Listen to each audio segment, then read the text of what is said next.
என் அன்பு சகோதர சகோதரிகளை வாழ்த்துகிறேன். இன்றைய தேவ செய்தியின் தலைப்பு, விசுவாசத்தின் நேரத்தை அற்பமாக எண்ணாதே. அதற்குள் சுகம், வெற்றி, விடுதலை அடங்கியிருக்கிறது. நிறைய பேர் விசுவாசத்தின் நேரத்தை அற்பமாக நினைத்து அசட்டை பண்ணுறீங்க. அதனால தான் சுகம், வெற்றி, விடுதலையை பார்க்க முடியாமல் இருக்கிறீங்க. அதை பார்க்க வேண்டும் என்று சொன்னால் விசுவாசத்தின் நேரத்தை நீங்கள் பயன்படுத்தி கொள்ள வேண்டும். யோவான் 11:40 சொல்லுகிறது, நீ விசுவாசித்தால் தேவனுடைய மகிமையை காண்பாய். இந்த வார்த்தையை சொன்னது யாருங்க? ஆண்டவராகிய இயேசு கிறிஸ்து லாசருவின் சகோதரியை பார்த்து சொல்லுகிறார். லாசருவின் சகோதரி சொல்லுகிறாள், 4 நாட்களாகுமே நாருமே என்று சொல்லுகிறாள். அவள் சொன்னதின் பின்னணியத்தின் ரகசியத்தை அறிந்த ஆண்டவர் சொல்லுகிறார், நீ விசுவாசித்தால் தேவனுடைய மகிமையை காண்பாய். அவள் என்ன ரகசியத்தை மனதில் வைத்து சொன்னாள் என்றால், 4 நாட்களாகிவிட்டது, அழுகிவிட்டது, நாரும் என்றல்ல, எப்படி இந்த 4 நாட்களான ஒரு பிணத்தை, அழுகின நாரிப்போன பிணத்தை ஆண்டவரால் உயிர்ப்பிக்க முடியுமோ என்கிற ஒரு கேள்விக்குறி அவள் மனதிலே விழுந்திருக்க வேண்டும். எனவேதான் அதை அறிந்த ஆண்டவர் சொல்லுகிறார், நீ விசுவாசித்தால் தேவனுடைய மகிமையை காண்பாய் என்று சொல்லுகிறார். நானும் உங்களுக்கு சொல்லுகிறேன், நீங்கள் விசுவாசித்தால் தேவனுடைய மகிமையை காண்பீர்கள். எத்தனை வருட வியாதியா இருக்கட்டுங்க, எவ்வளவு பெரிய பிரச்சனையாக இருக்கட்டும், ஆனால் விடுதலை தரும் ஆண்டவரை நீங்கள் விசுவாசிக்க வேண்டும். அதற்காக சில நேரம் உங்களுக்கு விசுவாசத்தின் நேரம் ஒதுக்கப்பட்டிருக்கிறது. ஒரு டாக்டர் உங்களுக்கு பதில் கொடுக்க ஒரு 3 நாட்கள் ஆகும் என்று சொல்லுகிறார் என்று வைத்துக் கொள்ளுங்களேன். ரிசல்ட் வர 3 நாட்கள் ஆகும் என்று சொல்லுகிறார் என்று வைத்துக் கொள்ளுங்களேன். அந்த 3 நாட்களும் உங்கள் விசுவாசத்தின் நேரம். அந்த நேரம், இயேசு ஐயரே எனக்கு சுகம் தாரும், இந்த ரிசல்ட்டில் உங்கள் கரம் வைக்கப்படட்டும், விசுவாசத்தோடு நீங்கள் காத்திருந்தீங்கன்னா அந்த சுகத்தை, அந்த விடுதலையின் ரிசல்ட்டை நீங்கள் பார்க்க முடியும். இயேசு கிறிஸ்து லாசரு சுகவீனமாய் இருக்கிறதை அறிந்தும் வரவில்லை. 4 நாட்கள் கழித்து மரித்து அடக்கம் பண்ணப்பட்ட பின்பு வருகிறார். அப்படி என்றால் அந்த 4 நாட்கள் யாருக்கு கொடுக்கப்பட்ட விசுவாசத்தின் நேரம்? லாசருவின் சகோதரிகளுக்கு கொடுக்கப்பட்ட விசுவாசத்தின் நேரம். எத்தனை நாள் ஆனா என்ன? என் ஆண்டவராகிய இயேசு கிறிஸ்து வந்து நின்றா போதும், என்னுடைய சகோதரன் உயிரோடு வருவார் என்கிற ஒரு விசுவாசத்தின் நேரம் அந்த 4 நாட்கள். பிரியமானவர்களே, உங்களுக்கு எத்தனை நாட்கள் கொடுக்கப்பட்டிருக்கிறது? மருத்துவர்கள் மரித்து போய்விடுவாய் என்று சொல்லி இருக்கிறார்களா? உன்னுடைய உறுப்புகள் செயலிழந்து போய்விடும் என்று சொல்லி இருக்கிறார்களா? எத்தனை நாட்கள் இந்த கஷ்டத்திலே சிக்கி தவித்துக் கொண்டிருக்கிறீங்களா? இந்த நேரம் உங்கள் விசுவாசத்தின் நேரம். இந்த விசுவாசத்தின் நேரத்தை நீங்கள் நன்றாக பயன்படுத்திக் கொள்வீர்கள் என்று சொன்னால் தேவன் அற்புதங்களை கொண்டு வருவார். இதுல எந்த ஒரு மாற்று கருத்தும் இல்லை. பிரியமானவர்களே, குஷ்டரோகியை ஆண்டவர் சுத்தப்படுத்துகிறார். லூக்கா 17ஆம் அதிகாரத்தில் குஷ்டரோகம் என்பது அந்த நாட்களில் கொடுமையான ஒன்று. ஒதுக்கி வைத்திருப்பார்கள்.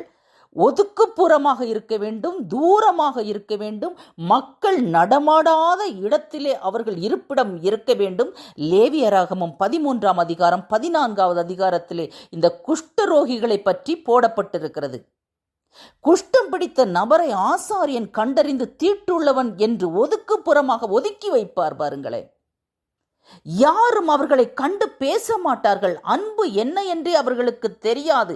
மனைவியோ இல்லை கூட பிறந்தவர்களோ யாராவது சாப்பாடு கொடுக்க வேண்டும் என்றாலும் தூரத்தில் வைத்துவிட்டு போய்விட வேண்டும். அவர்கள் போன பிறகுதான் இவர்கள் வந்து அந்த சாப்பாட்டை எடுத்துக்கொண்டு போய் சாப்பிட வேண்டும்.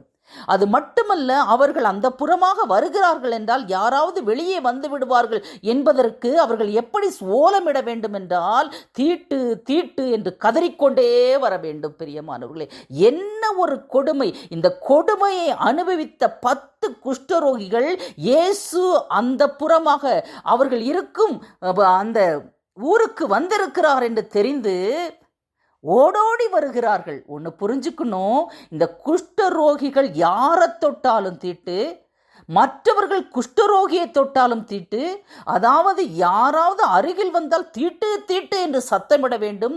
இப்படிப்பட்டவர்கள் இயேசு கிறிஸ்து எருசலேமுக்கு பிரயாணம் பண்ணுகையில் சமாரியா கலிலேயா என நாடுகளின் வழியாக நடந்து போனார் என்று வசனம் தொடங்குகிறது.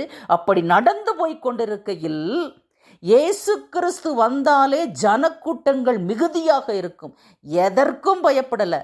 ஏன்னா இவர்கள் மேல் கைப்பட்டாலே தீட்டுங்க, கொன்னு போடுவாங்க, அடிச்சிருவாங்க, கல்லறிஞ்சிருவாங்க. அதையும் மீறி இயேசு கிறிஸ்து எங்களை சொஸ்தமாக்க வல்லமை உள்ளவர் என்று ஓடோடி வர்றாங்க, ஆவலா வர்றாங்க. மக்களின் கல்லறிதலுக்கெல்லாம் பயப்படாம வர்றாங்க. தூரத்தில் நின்று எங்களுக்கு சுகமாக்கும் என்று ஐயரே, இயேசு ஐயரே, எங்களுக்கு இறங்கும் என்று சத்தமிடுறாங்க. ஆனால் ஆண்டவர் என்ன செஞ்சார் தெரியுமா? அவர்களை பார்த்து நீங்கள் போய் ஆசாரியர்களுக்கு காண்பீங்கள்னு சொல்கிறாரு. இது நீங்களாக இருந்தால் அந்த இடத்துல ஒரு பெரிய வியாதியாக இருக்கிறீங்க, நீண்ட நாள் கஷ்டப்படுறீங்க, உங்களுக்கு சுகம் ஆகியே ஆக வேண்டும், எல்லா சொத்துக்களையும் இழந்துட்டீங்க, இயேசு கிறிஸ்து உங்கள் ஊர் வழியாக வர்றாரு, நீங்கள் ஓடி போய் இயேசு ஐயரே எனக்கு சுகமாக்கும் என்று கேட்குறீங்க. நீ போய் ஆசாரியர்களிடம் காட்டு என்று சொன்னால் நீங்கள் என்ன சொல்லுவீங்க? அப்போ நீங்கள் எதுக்கு வந்தீங்க? நீங்கள் சுகப்படுத்துறதுக்கு தானே உங்கள்கிட்ட வந்தோம். அப்போ உங்களால் சுகப்படுத்த முடியாதா? இந்த இயேசுவால் சுகப்படுத்த முடியலப்பா, அதனால ஆசாரியர்கிட்ட போய் காண்பின்னு சொல்கிறாருன்னு சொல்லியிருப்பீங்கல்ல. ஆனால் இந்த மனிதர்கள் 10 குஷ்டரோகியும் ஒன்றும் பேசாமல் திரும்பி போகிறாங்கங்க, ஆசாரியர்களிடம் காட்டுவதற்காக. அந்த படியை நல்லா கவனிக்கணும், உடனே சுகமாகலைங்க. அவங்க ஆண்டவர் வார்த்தைக்கு கீழ்ப்படிந்து திரும்பி ஆசாரியனிடத்திற்கு போக முற்பட்டார்களே, அந்த இடைவெளி அவர்களுடைய விசுவாசத்தின் நேரம். போகையில் சுத்தமானார்கள் என்று சொல்லப்படுகிறது. நீங்கள் இன்று புரிந்து கொள்ளுங்கள், விசுவாசத்தின் நேரத்தை நீங்கள் அலட்சியம் பண்ணாமல், அசட்டை பண்ணாமல் பயன்படுத்தி பாருங்கள். விசுவாசத்தோடு காத்திருந்து பாருங்கள்.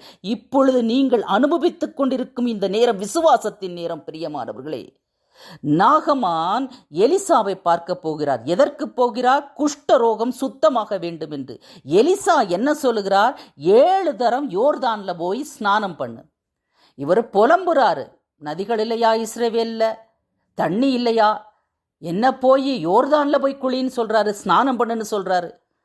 வேலைக்காரன் சொல்லுகிறான், பெரிய காரியம் சொல்லலையே எஜமானே, சின்ன காரியம் தானே சொல்லியிருக்கிறாரு, செய்யுங்களேன். போய் 7 தரம் ஸ்நானம் பண்ணதுக்கு அப்புறம் தாங்க அற்புதம். அப்போது அந்த இடைப்பட்ட நேரம், அந்த 7 தரம் ஸ்நானம் பண்ணுகிற அந்த நேரம் நாகமானின் விசுவாச நேரம்.